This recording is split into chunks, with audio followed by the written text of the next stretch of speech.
베드로전서 4장에서는 그리스도인의 삶이라고 하는 것은 고난이 언제나 있다. 이 고난이 있을 수밖에 없는 것은 그리스도인은 예수 그리스도를 따라 살아야 되는 삶이기 때문에 예수 그리스도의 삶을 부정하고 거역하는 세상에서 사는 삶이라고 하는 것은 당연히 고난이 있을 수밖에 없는데, 그 고난은 결국 우리에게 영광이 되어지는 고난이기 때문에 그 고난을 능히 감당해야 된다는 말씀입니다. 그리고 5장으로 넘어가면 마지막에 이제 권면에 대한 말씀들로 베드로전서를 마무리하고 있습니다. 4장 1절에 이렇게 나오죠. 그리스도께서 이미 육체의 고난을 받으셨으니, 예수님께서 이 땅에 오셔서 살아가실 때에 그분은 하나님의 뜻대로 말하자면 믿음으로 사시는 삶을 우리에게 보여주셨는데, 그가 고난의 삶을 사셨고 결국 세상은 그를 죽였다.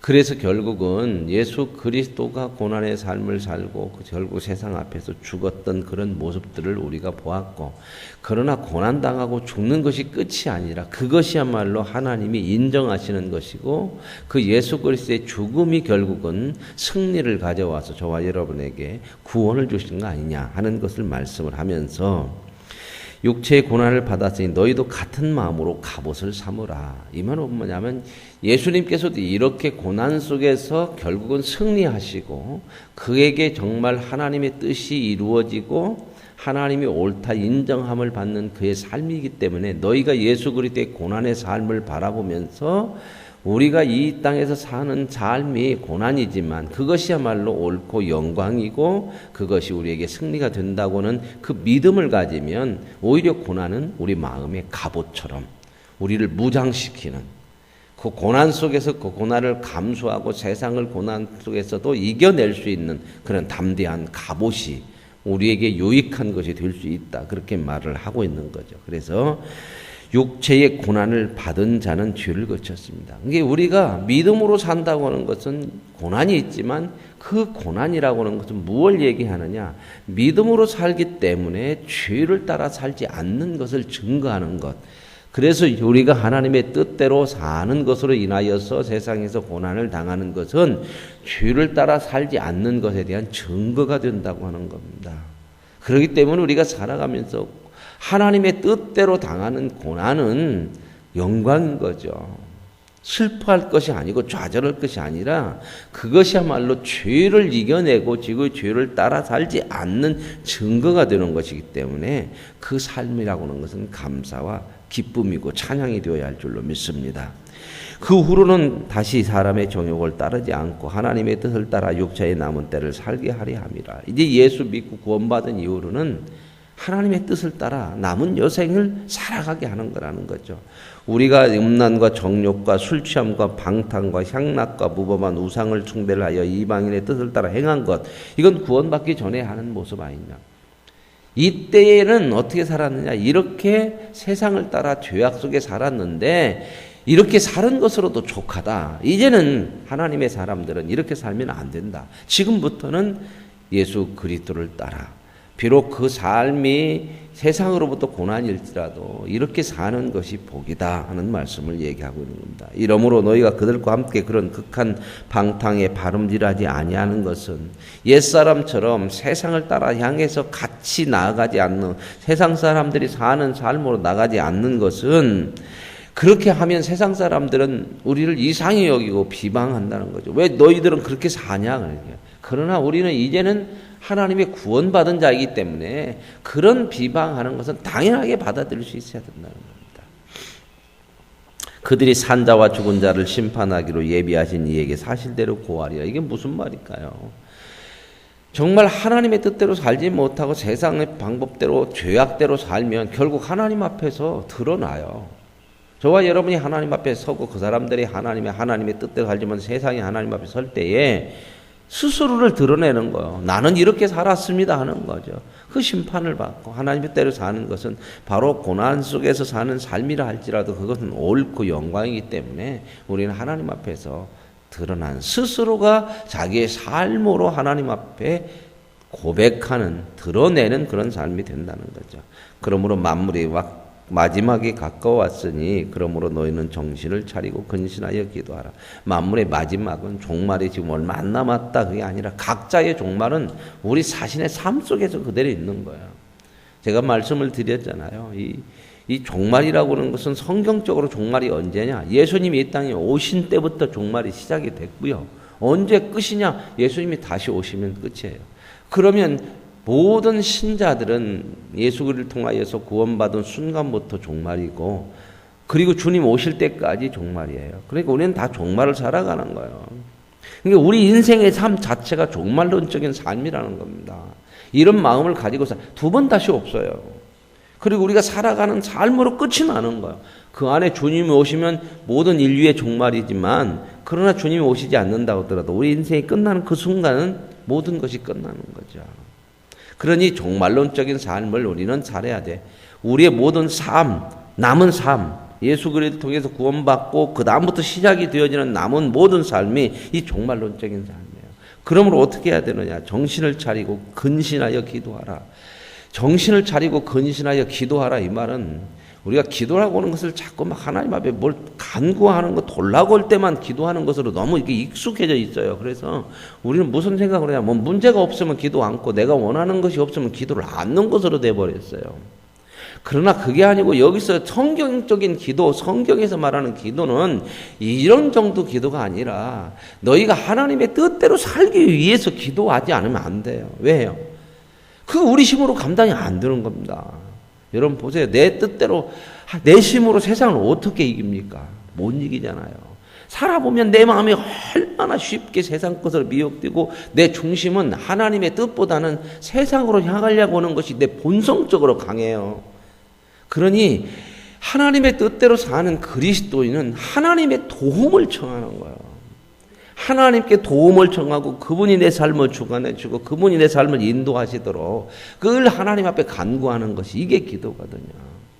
그런데 내가 원하는 것을 이루고 내가 생각하는 것을 이루는 쪽으로만 기도를 이렇게 가지고 있기 때문에 사람들이 뭐가 세상적으로 이렇게 편함이 있고 뭔가 부족함이 없고 그러면 기도라는 것을 아예 않고 살아요. 뭔가 좀 내가 현실적으로 어렵다든지 있어야 될 필요성이 있을 때 그때만 기도하는 이런 모습들이 있거든요. 그러나 성경은 늘 그렇지 않잖아요. 항상 기도하라고 하잖아요. 항상. 쉬지 말고 기도하라고 하잖아요. 이게 뭔 얘기입니까? 우리가 하나님의 뜻대로 살면 우리 뜻대로 살 수가 없다는 거야. 늘 하나님의 도우심을 구해야 돼. 그러면서 그 다음에 나오는 게 이제 서로 사랑할지니 보세요. 이 사랑이라는 거 서로 사랑할지 이게 잘 돼요? 안 돼요? 안 됩니다. 잘. 얼마나 사람들이 이익으로 사랑하는지 몰라요. 참 많이 우리는 사랑을 하나님의 사람으로서 이 사랑하는 것이 아니라 전부 자기의 그 어떤 이득으로 사랑하는 것이 너무나 많잖아요. 저 사람을 내가 가까이 해서 유익이 될 거냐 안 될 거냐 이런 거 참 많이 해요. 정말 우리에게 유익한 건 뭐냐면 이러한 사랑을 서로 함으로 인하여서 하나님의 뜻을 이루는 것이 진짜 우리들에게 유익이 되는 거거든요. 뜨겁게 서로 사랑할지니 사랑은 허다한 죄를 덮느니라. 이 뭔 얘기입니까? 결국 모든 죄들이 어디서 나올까요? 사랑이 없는 데서 나와요. 사랑이 있으면요 다 넘어갈 수 있는 거예요. 근데 이게 안 되니까 그래요. 이 사랑이 요즘은 뭐 부부간에도 가정에서도 없어져 가지고 이게 얼마나 심각해진지 몰라요. 결국 세상이 다른 문제가 아니고 뭐가 문제예요? 사랑 문제, 사랑. 삐뚤어진 사랑, 이기적인 사랑, 자기중심적인 거. 전부 여기서 나와 죄라는 것이. 우리가 믿음으로 살지 않고 하나님 뜻대로 살지 않는 것도 결국은 뭐예요? 하나님을 사랑하지 않는 거예요. 그것도거든요, 결국은. 우리 해피데이를 하죠. 얼마나 중심으로 정말 내가 하나님의 뜻대로 전도자로 가요. 우리 각자가 알아요, 그건. 누가 가서 조사할 수 없으니까. 뭐에 대해 따라 하나님을 얼마나 사랑하느냐에 따라서 내가 하는 일의 무게가 달라져요. 그죠? 내가 저 사람을 사랑하면요. 마음 자체가 달라요. 마음 자체가. 뭐 하나를 주더라도 준비하더라도 뭔 일을 하는 것, 얼굴빛 하나 대하는 것까지도 달라지거든요. 정말 우리에게 하나님의 사랑이 있고 이웃을 사랑하는 서로에 대한 사랑이 얼마나 진지한가 이런 부분들은 우리가 살아가는 삶 속에서 우리 스스로가 알 수 있는 거거든요. 뜨겁게 사랑하고 정말 하나님을 뜨겁게 사랑하고 우리 서로를 뜨겁게 사랑하고 교회를 뜨겁게 사랑하는 거예요. 그러면 그 영혼을 위해서요. 전도하는 거 이거 하나 마음 중심에 뜨거움으로 가는 거예요. 아휴 가면 못하고 하라고 하니까 하고 요 정도가 아니고요. 요즘은 몇 번 해피데이 하면요. 예비 신자를 조금 써. 네. 많이 쓸수록 내가 찾아갈 사람이 많어. 왜요? 선물은 받으니까 갖다가 버릴 수는 없고 집에다 놓자니 양심은 찔리고 그러니까 그냥 다 못 온다고 생각하고 안 쓸 수는 없고 한 명만 이렇게 올려놓는 사람이 참 그렇지 않기를 바라지만 그런 사람들이 있어요. 우리 신앙이 뭐냐 하는 걸 잘 들여다봐야 돼요. 전달하는 것조차도 이거 하나도 뜨겁게 못하면요. 우리 신앙생활 참 우리의 신앙이 뭔가 하는 거예요. 뜨겁게 사랑하는 겁니다. 서로 대접하기를 원망 없이 하고 서로 대접하기를 원망 없이 하잖아요. 여기 뭐예요? 대접 자체만 하는 것이 중요한 거예요. 원망이 없이요. 내가 너 대접했다 이런 것이 있으면 안 돼요. 서로 대접하며 그리고 나만 대접받기를 원하는 것이 서로 대접하라고 여기서 서로 뜨겁게 사랑. 이건 전부 누구한테 오는 얘기냐면 성도들한테 오는 얘기. 안 믿는 사람한테 성도들이에요. 서로 사랑해요. 서로. 왜 사랑은 없습니까? 그게 아니라 왜 이 교인은 사랑이 없어요가 아니고 그렇게 느껴지면 뭐예요? 너는 지금 사랑을 안고 있고 맨날 받기만 하려고 왜 나 사랑 안 해주냐 그 말이지. 부족함이 느껴지면 네가 사랑해야 하는 거죠. 서로 사랑하는 거죠. 전부 서로 사랑하고 서로 대접하기를 원망 없이 하고 각각 은사를 받은 대로 하나님이 다 은사를 주셨다고 하는 거잖아요. 은사는요 몇 사람한테만 주는 게 아니에요. 선물이기 때문에 다 줬어요. 각각 은사들이 있어요. 남의 은사 부러워할 것도 없고 주신 은사대로 그것도 주신 은사니까 받은 거잖아요. 그래서 맡은 청지기처럼 내가 주장하지 말고 내 뜻대로 하지 말고 그 은사를 통해서 나를 증명하려고 하지 말고 아, 내 믿음이 이 정도야. 은사는 자기 증명이 아니에요. 하나님의 앞에 받은 선물이고 맡은 청지기처럼 하는 거예요. 맡은 자가 해놓고 자기 증명하는 것이 어디가 있어요. 그렇죠? 이런 우리 다 있어요. 누구에게나 다 있습니다. 은사 없는 사람이 어디가 있습니까? 서로 봉사하는 겁니다. 섬기는 거예요. 이건 모두에게 있어요. 봉사하지 못할 사람이 어디가 있어요? 다 섬길 수 있어요. 교회 안에서 왜 왕왕 불평이 나와요? 누구만 하고 누구는 안 는다는 그런 소리잖아요. 그렇죠? 그러다 보면 하는 사람도 때로는 낙심돼요. 우리만 하냐? 맨날 하는 사람만 하냐? 그러죠. 서로요. 서로 봉사하는 겁니다. 만일 누가 말하려면 하나님의 말씀을 하는 것 같이 하고 이건 또 목회자들에게잖아요. 말씀을 증거하고 하나님의 말씀을 하는 거죠. 하나님이 하시는 거죠. 봉사라면 하나님이 주시는 공급하는 힘으로 보세요. 우리의 봉사 이런 것들이 어떠해야 되는가? 정말 하나님의 마음. 해피데이 하면서 전도할 때 누구의 마음? 아버지의 마음 알아. 이게 전부 전도만이 아니라 모든 것에 다 하나님이 하시는 것처럼. 왜요? 너희들이 하나님이라는 게 아니고 부담 주려고 하는 게 하나님의 자녀가 아니냐. 자녀답게 해라. 자녀답게. 우리가 누구냐 하는 것을 늘 보고 살아야 되냐. 이거 잊어버릴 때가 참 많거든요. 세상에서 살다 보면요. 내가 믿는 사람인지 안 믿는 사람인지 잘 몰라. 그렇게 살거든요. 그죠? 하나님이 공급하시는 힘으로 하는 것 같이 하라. 이는 범사 예수 그리스도로 말미암아 하나님의 영광을 받으시게 하려 함이니 그에게 영광과 세상의 권능이 세세에 무궁하도록. 이렇게 하는 것이 하나님의 영광을 받게 하시는.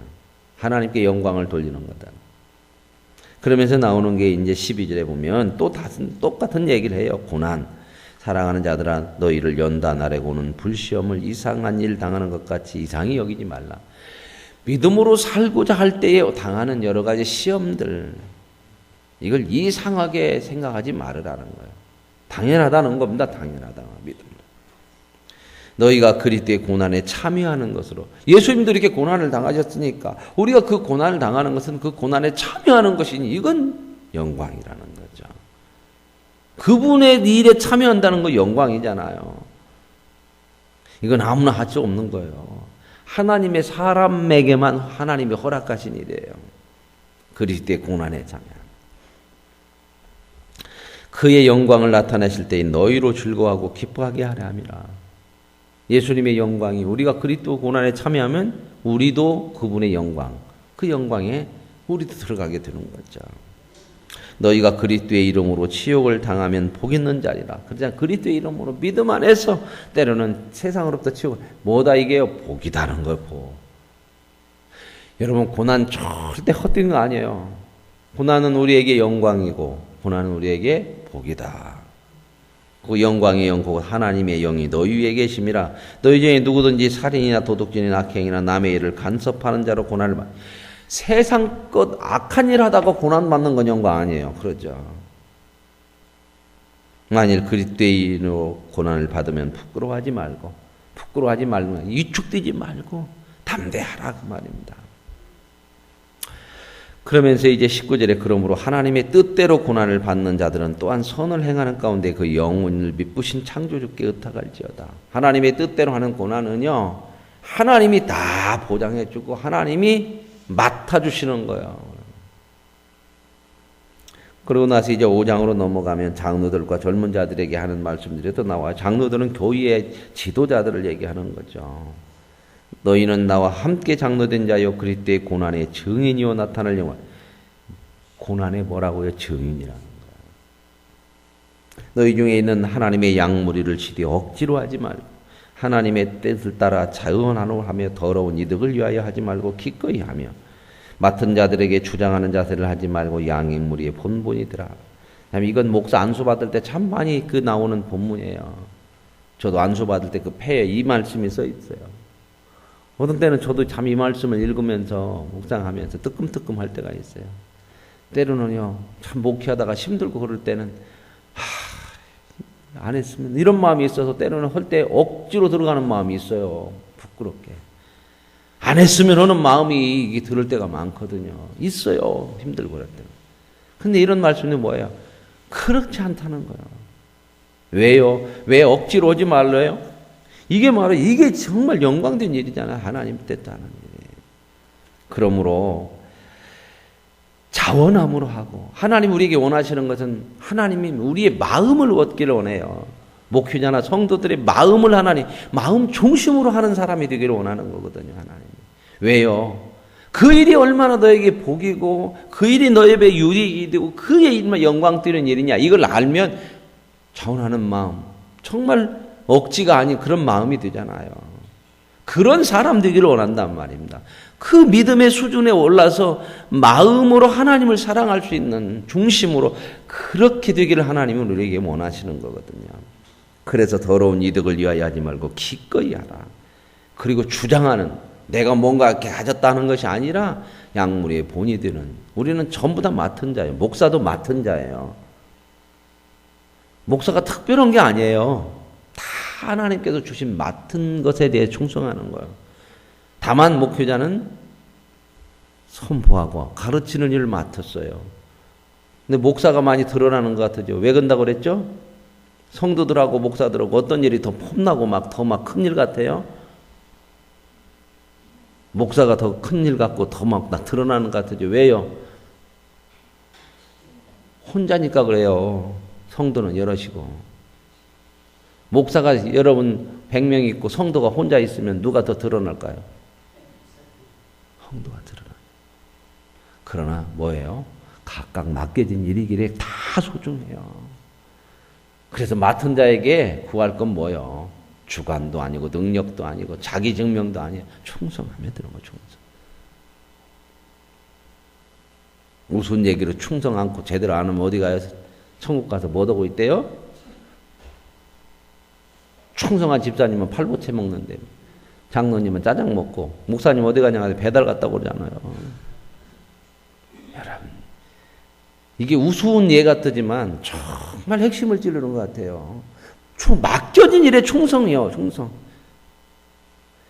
맡은 자로서 자기가 막 이게 사람을 이렇게 그게 아니고 나는 하나님의 맡은 종처럼 주장하는 자세가 아니고 충성하는 자세로 하는 충성.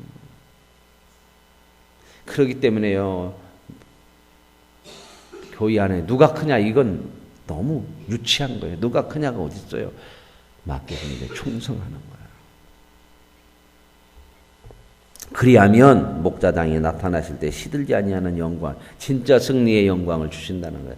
그날이 있어요. 반드시 저와 여러분에게 다 있어요. 우리는 그 영광을 바라보면서 사는 종말론적인 삶을 살아요. 저나 여러분이나. 5절부터는 이제 또 젊은 자들이죠. 교회 안에 리더들, 원로들, 장로들은 되게 원로들이 많고요. 그 다음에 이제 젊은 자들, 장로들에게 순종하라. 말 잘 듣, 그 사람들 밑에 들어가라. 그 얘기가 아니고요. 그들도 맡은 자로서 하나님 앞에 충성하기 때문에 너희들 그렇게 맡은 자로 충성하는 자들에게 순종하면서 서로 겸손으로 허리를 동이고 겸손하라는 겁니다. 하나님은 교만한 자를 대적하듯이 겸손한 자에게 은혜를 주시느라. 겸손하는 것은 곱상하니 말을 부드럽게, 이게 겸손이 아니고 하나님의 뜻에 충성하는 것이 겸손이에요. 내 생각대로가 아니고 하나님의 뜻대로 사는 것 자체가 이게 겸손이랍니다. 진짜 교만은 뭐냐면요, 하나님의 뜻대로 안 사는 거예요. 거부하는 거예요. 그러니까 진짜 교만한 사람은 누구냐면 자기 생각대로 사는 사람이에요. 이게 교만한 거예요, 이게. 근데 사람들이 이 교만도 뭐 다른 사람 앞에 잘난 치만 않으면 자기 생각대로 사는 것이 진짜 악이고 교만이라는 거예요. 왜요? 하나님을 인정하지 않는 거예요. 그러므로 하나님의 능하신 손 아래서, 하나님의 통치 아래서, 하나님의 다스림 아래서 살아야 이거 않는 것이 교만이라는 겁니다. 때가 되면 너희를 높이시리라. 하나님의 뜻 안에 사는 거, 그게 바로 높아지는 겁니다. 내 뜻대로 살려고 해서 내가 나의 영광을 위해서 나를 높이려고 하지 말고 하나님의 뜻대로 사시면 그게 높아지는 거고요. 거기에 영광이 있어요. 근신하라, 깨어라. 이거 보세요. 근신하라, 깨어라, 정신을 차려라. 왜요? 세상에 묻혀서 가지 말으라는 거예요. 세상 가는 대로 가면 전부 자기중심적으로 살잖아요. 너희 대적 마귀가 오는 사자같이 두루다니며 삼킬자. 사탄은 이렇게 미혹한다는 거예요. 우리를 미혹해요. 그러므로 어떻게 해요? 너희 믿음을 굳게 해요. 하나님을 향한 믿음. 그래, 나는 하나님을 보고 사는 사람이야. 이 믿음을 굳게 하나님 뜻대로 살아요. 그렇게 하는 것이 뭐예요? 마귀를 대적하는 거예요. 이는 세상에 있는 너희 형제들도 동일한 고난을 당하는 줄을 알미라. 이 믿음의 선배들도 이런 고난 속에서 이 믿음을 굳게 하고 예수 그리스도를 바라보면서 하나님의 뜻을 향해 사는 그런 삶을 살았지 않느냐. 모든 은혜의 하나님 그 그리스도 안에서 너희를 보다 자기의 영원한 영광에 들어가게 하시니까. 우리를 어떻게 해요? 영광에 들어가게 하신대요. 잠깐 고난을 당한 너희를 친히 보세요. 여기서 이제 결론이 나오잖아요. 이 베드로전서는요, 쓰여지는 상황이 뭐냐면 로마의 핍박, 기독교인을 로마 사람들이 로마가 굉장히 핍박할 때 써졌거든요. 그래서 이 가장 큰 이 핍박을 또 황제가 둘이 있어요, 로마에. AD 한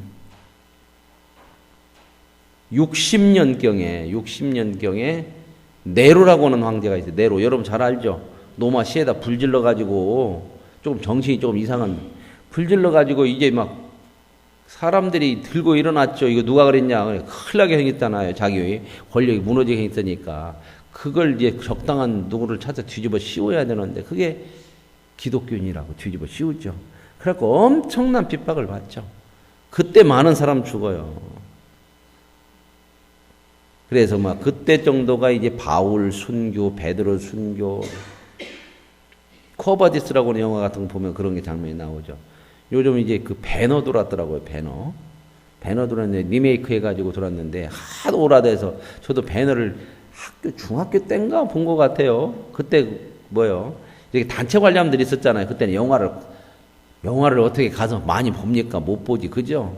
그러니까 단체로, 이거 막 단체로 가면 벌떼 같은 애들, 그때 애들도 많았잖아. 자리가 없어갖고 그냥 쪼그리고 앉아서 더운데 에어컨이 해다 나옵니까? 배너라는 영화는 어떻게 길은지 쉬는 시간이 있었어요.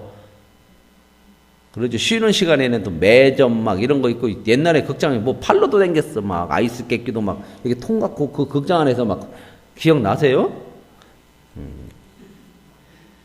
그리고 쉬었다가도 보고 그러네. 엄청 길었어요. 근데 이번에 리메이크 해가지고 나왔는데 한번 그런 영화 한번 보세요.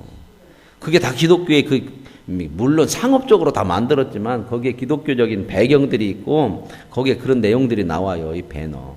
이 배너를 쓴 소설을 쓴 사람이요. 기독교를 핍박하려고 그랬어요. 가만히 보니까 보이지도 않는 하나님을 믿는다고 그냥 이 사람들이 그냥 교회도 가고 그러니까 저 사람들이 왜 그래 미친 사람 같아. 그래갖고 내가 저거 허구다. 하나님이 어딨냐. 그래갖고 그걸 좀 내가 저 사람들한테 가르쳐 줘야겠다. 그래가지고 이제 하나를 작품을 써야겠는데 그러려면 저 사람들이 믿고 있는 그 성경을 좀 봐야 될 거 아니에요. 도대체 저 사람들이 왜 저렇게 헛된 짓을 하냐. 그래가지고 그 소설을 쓰려고 성경을 읽다가 자기가 감동이 돼갖고 변화가 돼서 쓴 소설이 바로 뭐다고요? 배너요. 신앙을 고백하면서 쓴 거예요. 그 유명한 소설이에요. 그게 영화로 나온 게 배너거든요. 이번에 새로 나와서 이제 막 화질도 너무 좋고요. 아주 잘 만들어서 한번 막 재미도 있어요. 거기 막 전투신, 노마 마차 전투신 이런 건 아주 기가 막히죠. 노마 가보면은 그 전투 경기장이 지금 남아 있어요. 이렇게. 뭔 얘기하려고 그래 얘기했어요? 한참 저는 하다 보면 잊어버리더라고 이게 자꾸. 여기서 나왔죠. 근신하고 깨어라. 믿음을 굳게 하라. 그러면서 이 고난이라고 하는 거에 대해서 얘기했는데, 고난에 이제, 이렇게 베드로 전서는 배경이 이런 고난. 그래서 그 네로 황제의 그 엄청난 고난 시기, 아니면 그 뒤로 한 30년 지나서 AD 90년경에 도미티안이라고 하는 황제가 있어요. 이 사람이 굉장히 기독교를 핍박했어요. 이 두 황제가 아주 두드러지거든요. 이 두 시기에, 이게 확실하게 언제 썼다고는 연대가 안 나오니까 학자들은 이 두 시기에 이 베드로전서가 써졌을 거다. 그래서 고난당하는 교인들, 성도들에게 위로와 소망을 주기 위해서 쓴 거거든요. 그래서 이제 결론을 이렇게 얘기해요. 10절이 결론이에요. 모든 은혜의 하나님 곧 그리스도 안에서 너희를 부르사 자기의 영원한 영광에 들어가게 하신 이가, 예수님도 그 고난 십자가를 통해서 끝난 거 아니고 부활을 통해서 영광에 들어가게 하신 하나님이 동일하게 너희들에게도 고난을 허락하셨어. 잠깐 당하는 고난을 너희를 어떻게 해요? 이 고난이 친히 하나님께서 어떻게 만들어 이 고난을 통해서 우리를 온전하게 하고 굳건하게 만들고 강건하게 하고 우리의 믿음을 기초를 튼튼하게 만들어 준다는 거예요. 이게 유익이다 아니다? 고난은 유익이고 영광이고 복이라는 거예요. 근데 그 고난을 맥없이 나쁜 짓 해가지고 당하는 고난이야. 도둑질하다 감옥 가가지고 예수 믿는 사람이 나는 십자가 지고 있어. 그건 아니죠. 그죠? 그러잖아요. 도둑질해서 당한 고난은 그건 그리스도를 위한 당한 고난이 아니니까. 그렇게 하면 하나님의 뜻대로 살기 위해서요. 뭐 요즘은 뭐 그랬다고 하잖아요. 스님들도 모여가지고 어려운 문제가 있어갖고 서로 고민해요. 누가 이 문제를 풀 거냐? 이거 누가 이 짐을 질 거냐? 막 서로 어려우니까 안 하려고 그러죠. 그때 이제 막 머리 깎고 스님 된 사람이 제가 십자가를 지겠습니다. 그러더래요. 참 무서운 얘기죠. 하여튼 스님들도 십자가 진다고 그러니까 그 고난이라고 하는 영광이에요. 그런데 왜 우리 보고 하라고 하냐? 너희들은 알지 않느냐? 하나님이 주신 믿음을 통해서 십자가의 고난을 통해서 구원받은 사람이 너희야. 우리가 증거자요. 십자가로 구원을 받았고 그 예수님을 따라 사는 것이 복인 줄 알고, 물론 고난이 설렁설렁 갈 일은 아니잖아요. 그러나 그 속에 영광이 있고, 이 보세요. 고난을 통해서 온전하게 만들고 굳건하게 하고 우리를 강하게 하고 견고하게 하고 하나님의 말씀대로 사는 것 때문에 때부터 고난이죠. 할까 말까 이 고난이 우리 속에 있잖아요. 갈등도. 하나님 말씀대로 사는 거. 이게 바로 주님 뜻대로 사는 것이 바로 고난의 삶이고, 그것은 저와 여러분에게 영광이고 복이고, 그것이야말로 저와 여러분을 이 시대를 살아가는 믿음을 강하게 해줘서 승리하게 하는 하나님의 능력인 줄로 믿습니다. 이 믿음으로 주어진 삶을 믿음 안에서 담대하게 살아가는 승리자들 되시길 바랍니다. 하나님 아버지 감사합니다. 우리에게 허락하신 하나님의 귀한 뜻을 따라 사는 거, 예수 그리스도가 먼저 살으셨고 십자가를 통하여 우리에게 구원을 주셨고, 그 구원을 받은 자가 우리고, 이제 그리스도를 따라 살아가는 삶이야말로 세상을 따라 살지 않기의 고난인데, 이건 잠깐 우리에게 허락하신 거 아닙니까? 그렇게 사는